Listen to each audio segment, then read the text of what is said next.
GHFിൻ്റെ പുതിയൊരു എപ്പിസോഡിലേക്ക് ഏവർക്കും സ്വാഗതം. ഇന്ന് നമ്മുടെ വീഡിയോ എന്ന് പറയുന്നത് കുറച്ച് സാധനങ്ങളുണ്ട് എങ്ങനെ അടിപൊളിയായിട്ടൊരു ബീഫ് കറി വെക്കാമെന്നുള്ളതാണ്. അതിപ്പോൾ നമ്മുടെ ഭാഷയിലാണ് അടിപൊളി എന്ന് പറയുന്നത് കേട്ടോ. എല്ലാവർക്കും അറിയാവുന്ന കാര്യമാണ്. ബീഫ് കറി പല രീതിയിൽ വെക്കുന്നുണ്ട്. കുറച്ച് സാധനങ്ങളുണ്ട്, ഇഷ്ടംപോലെ രീതിയിൽ പല രീതിയിലും ആൾക്കാർ വെക്കാറുണ്ട്.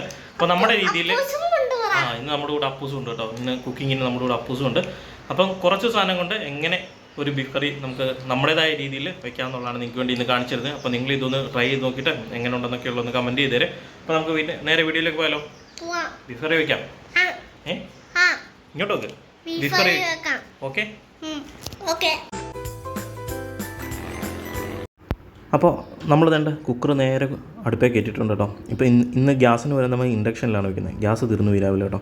അപ്പോൾ ഇൻഡക്ഷനിലാണ് സാധനം വെക്കുന്നത്. നമുക്ക് അപ്പം അതിനാവശ്യമായ മസാലയും കാര്യങ്ങളൊക്കെ വഴറ്റിയെടുക്കാൻ ആവശ്യമായ രീതിയിൽ എണ്ണ ഒഴിച്ചിട്ടുണ്ട്. നമ്മൾ വെളിച്ചെണ്ണയാണ് ഉപയോഗിക്കുന്നത്. വെളിച്ചെണ്ണയാണ് ബീഫൊക്കെ വയ്ക്കാനെ കൊണ്ട് ഏറ്റവും നല്ല രുചി തരുന്ന ഒരു ഇതെന്ന് പറയുന്നത്. അതുകൊണ്ട് തന്നെ നമ്മൾ ഓയിലായിട്ട് വെളിച്ചെണ്ണയാണ് എടുത്തിരിക്കുന്നത്.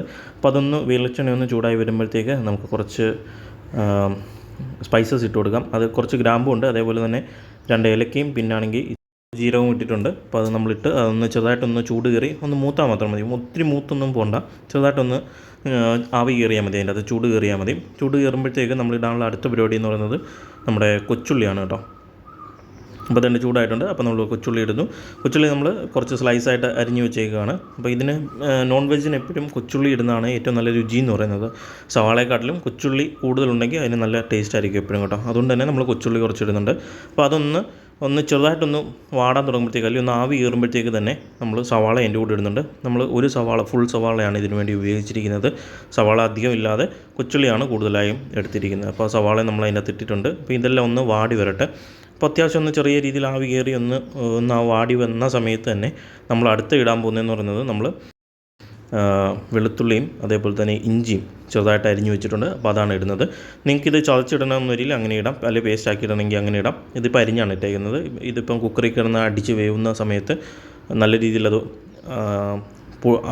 ഇതാകും, ഗ്രേവി പോലെ നല്ല രീതിയിൽ അത് പൊടിഞ്ഞ് ചേർന്നുള്ളൂ. അതുകൊണ്ട് ഇങ്ങനെയാണ് ഇട്ടേക്കുന്നത്.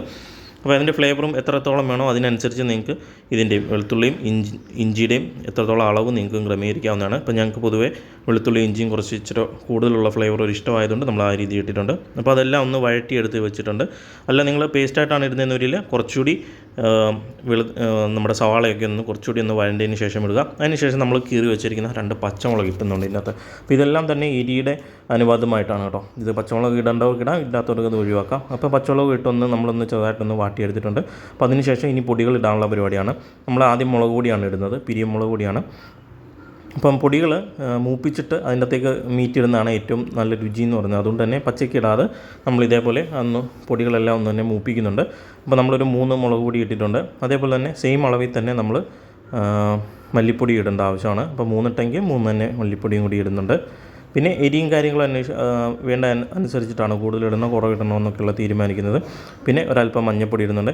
ഇതെല്ലാം നമ്മുടെ ഫാമിൽ നിന്ന് തന്നെ പൊടിച്ച് വെച്ചിരിക്കുന്നത് നമ്മൾ തിരുവനന്തപുരത്ത് കൊണ്ട് യൂസ് ചെയ്യുന്നതാണ് കേട്ടോ. അപ്പോൾ അതിൻ്റെ കൂട്ടി തന്നെ നമുക്ക് കുറച്ച് കുരുമുളക് നമുക്ക് ഈ വട്ടം സെയിലിനുണ്ട്. അപ്പോൾ നിങ്ങൾക്ക് ആർക്കെങ്കിലും വാങ്ങിക്കാൻ താല്പര്യം ഉണ്ടെങ്കിൽ നമ്മുടെ ഫാം നമ്പർ ഡിസ്ക്രിപ്ഷനിലും ഫസ്റ്റ് കമൻറ്റിലും കൊടുത്തിട്ടുണ്ട്. അപ്പോൾ അതിൽ നിങ്ങൾക്ക് കോൺടാക്റ്റ് ചെയ്യാവുന്നതാണ്. അപ്പോൾ നല്ല ഓർഗാനിക്കായിട്ടുള്ള കുരുമുളക് നല്ല രീതിയിൽ നിങ്ങൾക്ക് ലഭിക്കുന്നതാണ്. അപ്പോൾ ആവശ്യമുള്ളവർ കോൺടാക്ട് ചെയ്തു. അപ്പോൾ നമുക്കിതൊന്ന് ഒന്ന് മൂപ്പിച്ചെടുക്കാം. അപ്പോൾ ഇത് അത്യാവശ്യം നല്ല രീതിയിലൊന്ന് മൂത്തിട്ടുണ്ട്. ഇനി നമുക്ക് കുറച്ച് കുരുമുളക് പൊടി എടുക്കാം കേട്ടോ. ഇത് 2 വർഷത്തിന് മുമ്പുള്ള കുരുമുളക് പൊടി കേട്ടോ. അത് കുരുമുളകാണ്. അപ്പോൾ അത് നമ്മൾ പൊടിച്ചുകൊണ്ട് വെച്ചിരിക്കുന്നതാണ്. ഒരു കേടുമില്ലാതെ നല്ല രീതിയിൽ അടിപൊളിയായിട്ട് ഇരുന്നോളും കേട്ടോ കുരുമുളകൊക്കെ. അപ്പോൾ നമ്മൾ മുളകെല്ലാം അതായത് ഈ പൊടികളെല്ലാം തന്നെ ഒന്ന് മൂത്തിട്ടുണ്ട്. ഇനി അതിലേക്ക് നമുക്ക് ഒരു ചെറിയ സവാള നമുക്കിതുപോലെ ഒത്തിരി വലുതല്ലാതെ എന്നാൽ ഒത്തിരി ചെറുതും അല്ലാത്ത രീതിയിൽ നമ്മൾ അരിഞ്ഞിട്ടിട്ടുണ്ട്. അപ്പോൾ അതുകൂടി ഒന്ന് മിക്സ് ചെയ്തെടുക്കാം. അപ്പോൾ എല്ലാം മിക്സ് ചെയ്ത് കഴിഞ്ഞിട്ടുണ്ട്. ഇനിയിപ്പോൾ നമുക്ക് കുറച്ച് പരിപാടിയുള്ളതെന്ന് പറയുന്നത് നമ്മൾ ഗരം മസാല അങ്ങനത്തെ സാധനങ്ങളൊന്നും ഇട്ടിട്ടില്ല. അപ്പോൾ നിങ്ങൾക്ക് ഏതാണോ ഇടാൻ താല്പര്യമുള്ളത് അപ്പോൾ ആ ഗരം മസാലയും നിങ്ങൾക്ക് ഇടാവുന്നതാണ്. അപ്പോൾ അതിന് മുമ്പ് നമ്മൾ ബീഫ് ഇടുന്നുണ്ട്. നമ്മൾക്ക് എത്രത്തോളം അളവുണ്ടോ അതിനനുസരിച്ചുള്ള ബീഫ് നമുക്ക് ഇതിൻ്റെ അകത്തേക്ക് കയറ്റിയിട്ടുണ്ട്. ഇതുവരെ നമ്മൾ വെള്ളം ഒട്ടും തന്നെ കൊടുത്തിട്ടില്ല. അപ്പോൾ ഇനി നമുക്ക് ആ ബീഫ് നല്ല രീതിയിൽ മസാലയുമായിട്ടൊന്ന് പുരട്ടിയെടുക്കണം. ഇതേപോലെ കണ്ടില്ലേ അടിപൊളിയായിട്ട് വെള്ളമില്ലാത്ത രീതിയിൽ ഡ്രൈ ആയിട്ട് നമ്മൾ തന്നെ അതിലേക്ക് മസാല പിടിപ്പിച്ചിട്ടുണ്ട്. ഇനി അതിന് ശേഷം കുറച്ച് കറിവേപ്പില ഇടുന്നുണ്ട്. ഇനി നമുക്ക് മീറ്റ് മസാല ഇടാവുന്നതാണ്. അപ്പോൾ നമുക്ക് മസാല ഏതാണോ, മീറ്റാണോ ഗരം മസാലയാണോ എന്താണെന്ന് വെച്ചാൽ നിങ്ങൾക്ക് ഇടാവുന്നതാണ്. അപ്പോൾ ഞാൻ ഇതിനിട്ടേക്കുന്നത് നമ്മുടെ മട്ടൻ മസാല കേട്ടോ. മട്ടൻ മസാല മട്ടന് മാത്രം ഇടാവുന്നൊന്നുമില്ല. മട്ടൻ മസാല ഈ കോമ്പിനേഷൻ തെറ്റിച്ചിടുന്ന ഇപ്പോഴും ടേസ്റ്റുള്ളൊരു ഒരു മസാലക്കൂട്ടായിട്ട് മാറും. അതുകൊണ്ട് തന്നെ നമ്മൾ ബീഫിൻ്റെ അകത്ത് മട്ടൻ മസാലയാണ് ഇട്ടേക്കുന്നത്. അപ്പോൾ നിങ്ങൾ അതുപോലെ ഒന്ന് കോമ്പിനേഷനൊക്കെ ഒന്ന് മാറ്റി നോക്കുക കേട്ടോ, അപ്പോൾ നല്ല രുചിയായിരിക്കും. അതേപോലെ തന്നെ നമ്മൾ ആവശ്യത്തിനുള്ള ഉപ്പിടുന്നുണ്ട്. കല്ലുപ്പുണ്ടെങ്കിൽ കല്ലുപ്പാണ് ഏറ്റവും നല്ലത് മീറ്റിന് കേട്ടോ. റെഡ് മീറ്റിനൊക്കെ ഏറ്റവും നല്ലത് കല്ലുപ്പാണ്. നമ്മളിപ്പോൾ പൊടി ആയതുകൊണ്ട് നമ്മൾ പൊടി ഇട്ടു. എല്ലാം തന്നെ മിക്സ് ചെയ്ത് നല്ല രീതിയിലൊന്ന് യോജിപ്പിച്ചെടുത്തിട്ടുണ്ട്. ഇനി നമുക്ക് ആവശ്യത്തിനുള്ള വെള്ളം ഒഴിക്കണം. ഒരു കാരണവശാലും ഇത് ഇറച്ചി നേരെ വെള്ളം ഒഴിച്ചിട്ടല്ലേ, കുറച്ച് മാത്രം വെള്ളം ഒഴിച്ചാൽ മതി. അതിനുശേഷം ബീഫിൽ നിന്ന് കുറച്ച് വെള്ളം കൂടി ഇറങ്ങാനുണ്ട്. അതുമല്ല നമുക്ക് നമ്മുടെ കറിക്ക് ഒത്തിരി ഗ്രേവി ഒന്നും വേണ്ട. അതുകൊണ്ട് തന്നെ ആ ഒരു രീതിയിൽ വെള്ളം നമ്മൾ സെറ്റ് ചെയ്തിട്ടുണ്ട്. ഇനിയിപ്പോൾ ഇതൊന്ന് ഇളക്കിയും വെച്ച് നമുക്ക് കുക്കറിൻ്റെ മണ്ട അടച്ചും വെച്ച് നമുക്ക് വിസിൽ വരുത്താനുള്ള പരിപാടിയിലേക്ക് പോകാവുന്നതാണ് കേട്ടോ. അപ്പോൾ അതൊന്ന് സെറ്റ് ചെയ്തിട്ടുണ്ട് മൊത്തത്തിൽ. അപ്പോൾ ഈ സമയത്ത് തന്നെ നമുക്ക് നമ്മുടെ ഗ്രേവിയുടെ എരിയും ഉപ്പും നോക്കാവുന്നതാണ്. എന്തെങ്കിലും ആഡ് ചെയ്യാനുണ്ടെങ്കിൽ നമുക്ക് ആ സമയത്ത് കൂട്ടുകയും കാര്യങ്ങളൊക്കെ എടുക്കാവുന്നതാണ്. അപ്പോൾ ഇനി നമുക്ക് നേരെ കുക്കർ അടച്ചും വെച്ച് ഒരു വിസിൽ വരുത്തണം. നമ്മുടെ ബീഫിൻ്റെ വേവ് അനുസരിച്ച് വിസിൽ വരുത്തുക. നമുക്കൊരു 7-8 വിസിലോളം വരുത്തണം. അങ്ങനെ 8 വിസിലും വരുത്തി അതിന് ശേഷം നമ്മളതിൻ്റെ പ്രഷറും കളഞ്ഞും വെച്ച് എടുത്തേക്കുന്ന സീനാണ് ഇപ്പോൾ കാണുന്നത് കേട്ടോ. അടിപൊളിയായിട്ട് ബീഫ് വെന്തിട്ടുണ്ട്. അതേപോലെ തന്നെ ഓവർ ഗ്രേവിയൊന്നുമില്ല, പക്ഷേ ഗ്രേവി നല്ല രീതിയിൽ സെറ്റായിട്ടുണ്ട് കേട്ടോ. അതേപോലെ നമ്മളൊരു റൈസ് ഉണ്ടാക്കിയിട്ടുണ്ട്, ഒരു സാലഡും ഉണ്ട്.